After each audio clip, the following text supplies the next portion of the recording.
Hey Mustangs, in this video we're going to be taking a look at the connection between cancer and a category or class of genes that we call Proto Oncogenes. So let's go ahead and get started.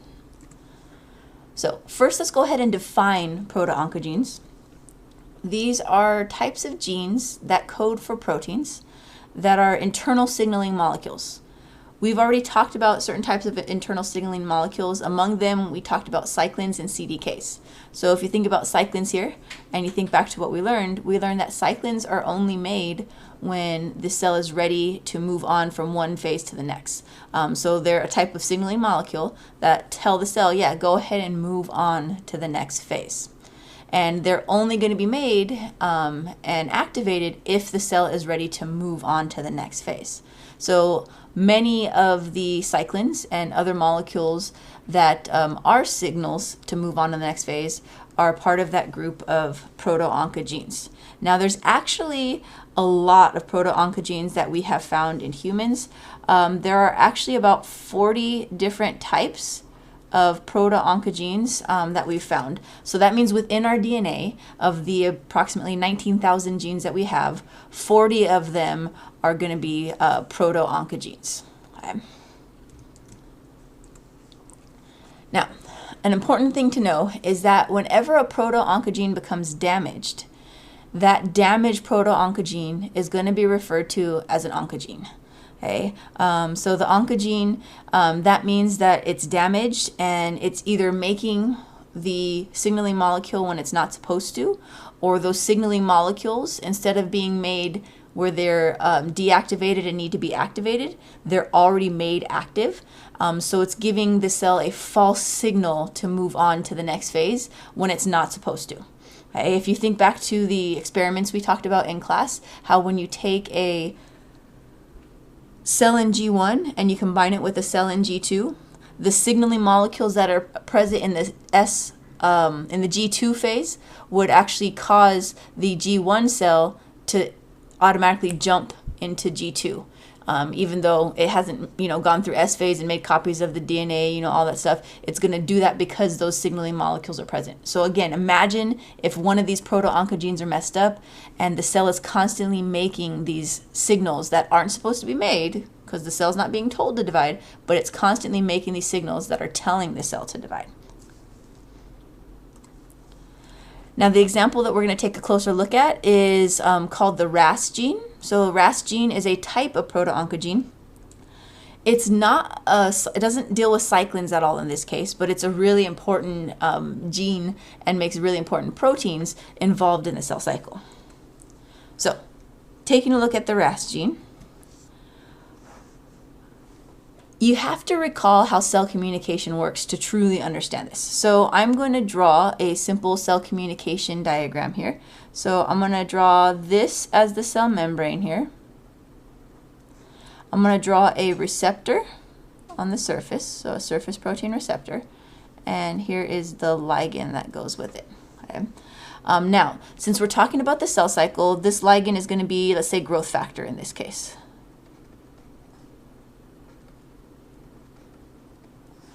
So, in order for a cell to actually divide, they have to receive signals, either from growth factors or growth hormones. When they come and they bind to the surface protein receptor, that binding is going to send a signal inward that tells the cell it's time for you to divide. So, the RAS gene is extremely important. The protein that it makes is extremely important in getting this signal into the cell. So, here's my cell membrane. I didn't draw the whole cell, but here's the cell membrane. There's my protein receptor. There's my ligand, my growth factor. And inside, embedded on the intracellular or the cytoplasmic side of the cell membrane, is a enzyme called RAS. Okay? So the RAS gene makes a protein called RAS that is inside the cell membrane. So here's what happens.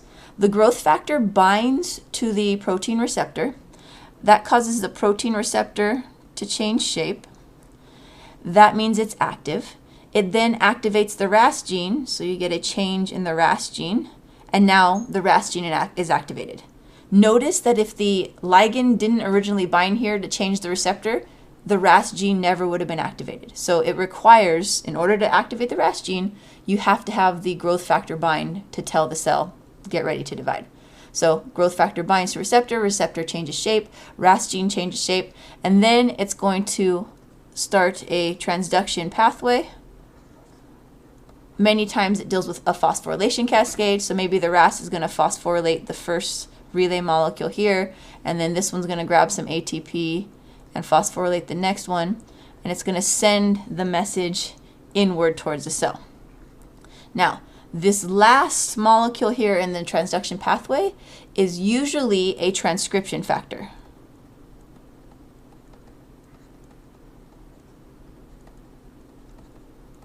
Now, if you think about what transcription factors do, transcription factors are going to bind to the promoter regions in a eukaryote cell, to the promoter regions where it'll bind next to the TATA box area. And once it binds, it's going to get other transcription factors to come and actually start transcription. So here, once this one becomes phosphorylated, so this molecule picks up some ATP and phosphorylates this one here, now this is an active transcription factor. That transcription factor that's now active will go into the nucleus, and we're going to put the transcription factor binds to genes that make proteins to start the cell cycle. Okay, so this transcription factor only becomes activated if this whole series of events occurs. Okay, so then you activate the transcription factor and you're going to start making proteins to start the cell cycle. So that's how the cell knows that it's supposed to divide. Now, here's what happens when the RAS gene is mutated. So let's say the RAS gene has become mutated. Now what's going to occur, instead of needing the growth factor to bind to the receptor and then the receptor activates the RAS, what's happened is, I'll draw this here. The RAS gene, so let's say this is the RAS gene right here. The RAS gene is mutated, and instead of making the RAS gene correctly, it makes the RAS the wrong shape. And in this case, the wrong shape is the shape that the RAS usually conforms to when it's become activated. So your cell, the cell that's going to become a cancer cell, it's making RAS enzymes that are already active. Because these RAS enzymes are already active, they don't need growth factor to bind, receptors to change, and the receptor to activate it. This doesn't have to happen. It's already an active signal. So your cell, the cancer cell in this case, is making activated, already activated, self-activated RAS enzymes that constantly send the signal into the cell telling it to divide. That is the essence of cancer right there. A cell dividing uncontrolled, doing its own thing. And it's all because this is already active. Already active, starts the signal transduction pathway, constantly turning on the genes to make the proteins to start the cell cycle. Okay? Whereas a normal cell would have to wait for the growth factor to bind and then this whole process to occur. Any cell that has a damaged RAS gene has activated RAS enzymes and is constantly sending the signal inside.